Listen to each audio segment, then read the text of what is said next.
Thank you, Mr. Chairman, and welcome, Secretary. I want to first say how much I have appreciated the opportunity I've had of meeting you in private. I realize you're having a difficult time kind of dealing with my sarcasm, but the Chairman has the same problem here as well. It'll come in time.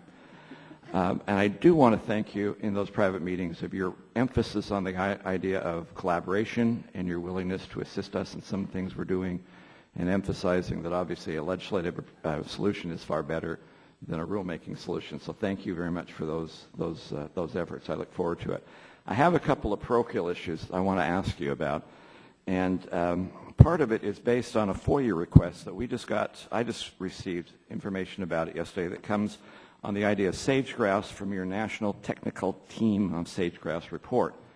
And I was actually concerned with a couple of things about the science of this report, as it says things within the FOIA request from the report, like I don't feel like we really got into the correct science out there on sage grouse. Not sure we can say we did a review of existing literature, and I don't think so-and-so's group embarked on conservation science. They're just trying to fill the holes for the citation.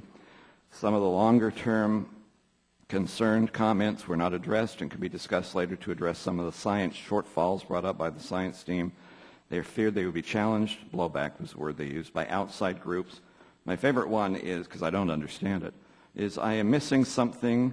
Is this anthropogenic feature section worded poorly, or is this a misapplication of professional judgment on science? So here's my concern. Let me talk first of all about the Gunnison sage grouse. Yesterday, you received a letter, I think, from Senator Bennett and Udall and Representative Tipton. I don't know why Scott lowered himself to sign on to a letter with the senators. You've got to fix that. About the substantial disagreement on the Gunnison, and you gave a 6-month delay from Fish and Wildlife to making a final decision, which I appreciate you doing that. My concern is they tend to go over the border, and even though there's estimated about 5,000 of these damn birds running around, 100 of them are in Utah. Does Utah also get that same 6-month delay as the Colorado section? I don't know. I believe that it's the species and not the state, so it would be the listing around the Gunnison, and so I would assume it applies, but I'll check into that. Thank you, and I hope it does, because that would be the obvious right thing to do. I do have a question, though, because San Juan County is the county that's impacted by Gunnison sage grouse. And that's 95% federally owned. The 5% that is not is now covered by Fish and Wildlife in this sage grouse proposal. They have planted fields, meadows. They've sold land for easement. They have done a lot to try and meet this situation. Can I get a guarantee that somebody from the department will actually sit down with San Juan and review what they are doing before making a final decision? I'll ask my team to do that. Thank you. Same thing deals with the greater sage grouse for the state of Utah. We have a plan in the state of Utah that solves 90% of the problem. Fish and Wildlife has not endorsed it, nor have they given any feedback. Can I get a commitment that the state of Utah will be given a chance to actually go forward and let their plan succeed? Congressman, I'm not familiar with the exchange back and forth, but I do know this, that I have spent quite a bit of time on the greater sage grouse issue. I've met with the Western governors when we last saw each other.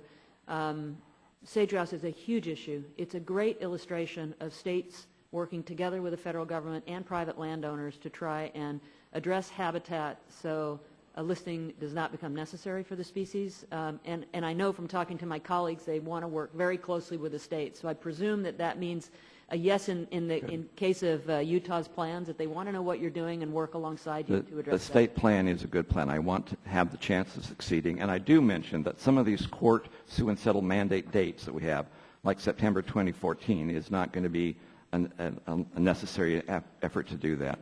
Let me ask this one last thing, because I've obviously run way out of time. We had a hearing the other day about forest fires. I only got 40 seconds and I'm fumbling. See how bad this is?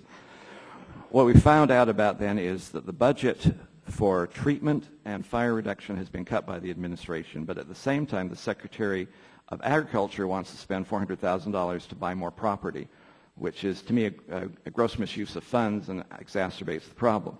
As we talk to the Forest Service, they don't have the legal authority of moving that money from land acquisition into forest fire suppression or fighting or treatment. Does the Department of Interior have that same problem? Is there a legal impediment for moving land acquisition funds over into the firefighting process? I believe that, we are operating on a line item by line item budget. I am not aware of the ability to take a capital project like land acquisition and move it into an operational item like that, but I will check on that. Thank you. Obviously, I think that's something we need to look at, and I apologize for going 5 seconds over.